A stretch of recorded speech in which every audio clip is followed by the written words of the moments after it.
Buen día, estimado profesor y compañeros. Espero que tengan un día favorable. Reciban un cordial saludo. Nosotros somos Mariagni, Carlos y Jocelyn.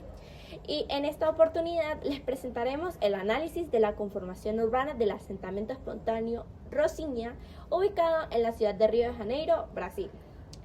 El motivo principal por el cual escogimos este asentamiento es porque es uno de los ejemplos más representativos del crecimiento urbano espontáneo en Latinoamérica. Su desarrollo permite comprender cómo la necesidad de vivienda, las condiciones de terreno y la falta de planificación urbana dieron origen a una comunidad con características muy particulares. Cabe destacar que Rocinha es ese asentamiento en el cual vemos de manera viral en TikTok, donde graban ese famoso tren, donde la silla se aleja, donde un dron se aleja de la silla y se puede ver toda la periferia del asentamiento. Durante nuestra explicación o exposición, analizaremos su ubicación, la historia, la forma de acceso, la configuración del trazado, las características de su manzana y el impacto que esta conformación urbana tiene sobre la vida de sus habitantes. Para comenzar, ubicaremos geográficamente nuestro caso de estudio. Como podemos observar en el mapa, Rocinha se encuentra en la ciudad de Río de Janeiro, en Brasil, entre los barrios de San Conrado y Gaeta. Esta está constituida sobre la ladera del Morro dos Irmãos, una zona de frecuentes pendientes. Esta característica del terreno condicionó totalmente el crecimiento del asentamiento, ya que las viviendas tuvieron que adaptarse a las pendientes de las montañas. Además, su cercanía con sectores de alto desarrollo económico hizo que muchas personas decidieran establecerse allí para vivir cerca de los lugares de trabajo, aun cuando no tenían para acceder a una vivienda normal. Recordemos que los asentamientos espontáneos son desarrollados por el crecimiento de oportunidad laboral en las grandes ciudades.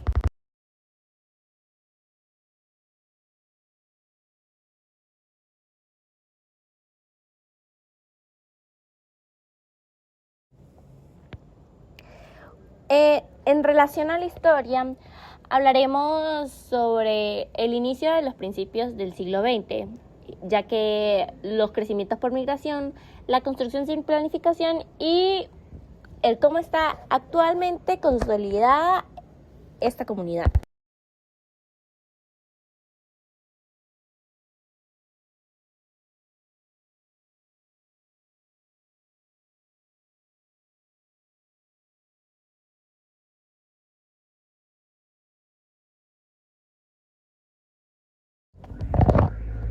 Rocinha comenzó a formarse a principios del siglo XX. En esta época estaba ocupada por pequeñas parcelas agrícolas, de donde proviene el nombre Rocinha, que significa pequeña granja.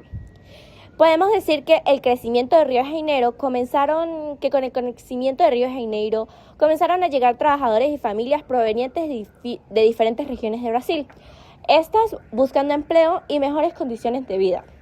Sin embargo, pues ya que no tenían suficientes viviendas accesibles, estas familias empezaron a construir casas de manera progresiva y sin planificación urbana, teniendo como características la autoconstrucción, la apropiación del suelo urbano. Con el paso del tiempo, Rocinha dejó de ser un pequeño asentamiento y pues se convirtió en una de las favelas más grandes de Brasil, también siendo uno de los asentamientos más característicos en toda Latinoamérica, ya que estaba constituida con miles de habitantes y con una intensa actividad de comercio y habitantes que socializaban entre sí. Continuando con el análisis, hablaremos de la forma de acceso del asentamiento. Después de estudiar la organización vial de Rocinha, podemos clasificar su acceso como múltiple dependiente. Esto significa que existen diferentes puntos de entrada hacia la comunidad.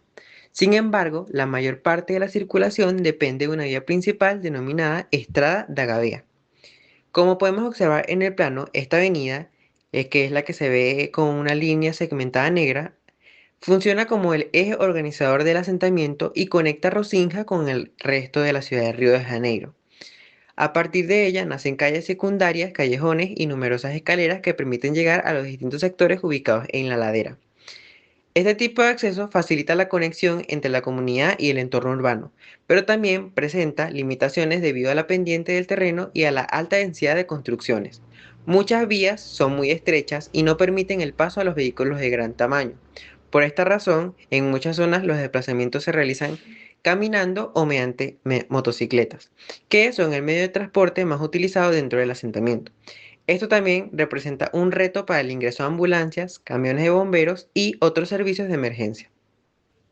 En cuanto a la configuración del trazado, Rocinja presenta principalmente el trazado en red irregular. A diferencia de la ciudad planificada, donde las calles suelen organizarse en forma de cuadrícula o de manera regular, en Rocinja las vías fueron apareciendo conforme la comunidad iba creciendo y las familias construían nuevas viviendas. Como resultado, encontramos un trazado irregular compuesto por una vía principal y una gran cantidad de calles secundarias, callejones y escaleras que se conectan entre sí formando una red. Además, la topografía de la montaña obligó a que las calles siguieran la forma natural del terreno, por eso observamos numerosos cambios de dirección, pendientes pronunciadas y recorridos muy estrechos. Aunque este tipo de trazado permite conectar prácticamente todos los sectores del asentamiento, también se dificulta la movilidad, la orientación dentro de la comunidad y la prestación de algunos servicios públicos, especialmente aquellos que requieren el acceso de vehículos.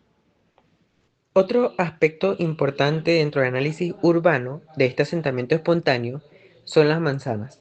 En Rocinja no existen manzanas regulares como las que encontramos en urbanizaciones planificadas. Su forma y tamaño son muy variados porque las viviendas fueron construidas de manera progresiva, adaptándose a espacios disponibles y a las condiciones del relieve. Como podemos apreciar en la imagen, algunas manzanas son pequeñas y otras ocupan áreas más amplias, pero en todos los casos presentan formas irregulares y esto ocurre porque no existió una planificación previa que definiera el tamaño de los terrenos o la ubicación de las calles.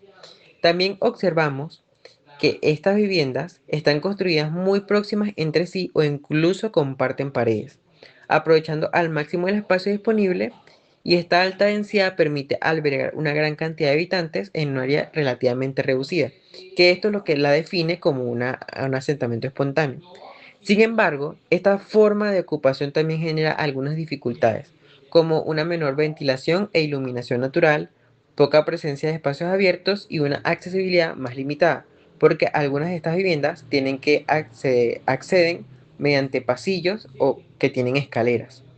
En conclusión, las características de las manzanas reflejan claramente el crecimiento espontáneo de Rocinja y muestran cómo la comunidad se fue adaptando tanto a las necesidades de vivienda como a las condiciones de la montaña. Influencia en la vida diaria. Después de analizar la estructura urbana, podemos comprender cómo ésta influye en la vida cotidiana de los habitantes. Las calles estrechas y la gran cantidad de escaleras hacen que muchos desplazamientos deban realizarse caminando. Además, también se pueden lograr ver algunas zonas que resultan complicado el ingreso de ambulancias, camiones, de bomberos o de vehículos de recolección de basura. Sin embargo, esta cercanía entre la vivienda también favorece la interacción entre los vecinos y el desarrollo del pequeño comercio, restaurante, talleres y otros negocios que hacen parte de la economía local. Ahora bien, ahora hablaremos sobre los aspectos positivos y negativos. Al analizar Rocinha encontraremos tanto las fortalezas como los desafíos. Entre los aspectos positivos destacan la organización en la comunidad, la presencia de una intensa actividad comercial y la cercanía con importantes centros de empleo en Río de Janeiro. Además, con el paso de los años, la comunidad ha incorporado servicios educativos, centros de salud y espacios para actividades sociales. También existen aspectos negativos, como lo es el crecimiento sin planificación que ha generado una ocupación muy densa del terreno, calles estrechas, dificultades de movilidad, riesgos debido a las pendientes y algunas deficiencias en infraestructura y servicios públicos. Todos estos factores representan importantes retos para el desarrollo urbano del asentamiento. Podemos concluir y afirmar que Rocinha constituye uno de los ejemplos más representativos de los asentamientos espontáneos en América Latina. Su crecimiento estuvo determinado principalmente por la necesidad de viviendas, la migración hacia la ciudad y las condiciones del relieve montañoso. A pesar de haber surgido sin planificación urbana, actualmente funciona como una comunidad consolidada que posee una importante actividad económica y una fuerte organización social.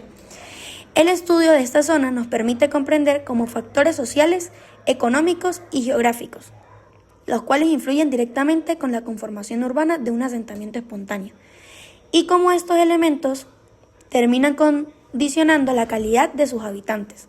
Con esto finalizamos nuestra exposición. Muchas gracias por su atención y esperamos que este análisis haya sido de su interés.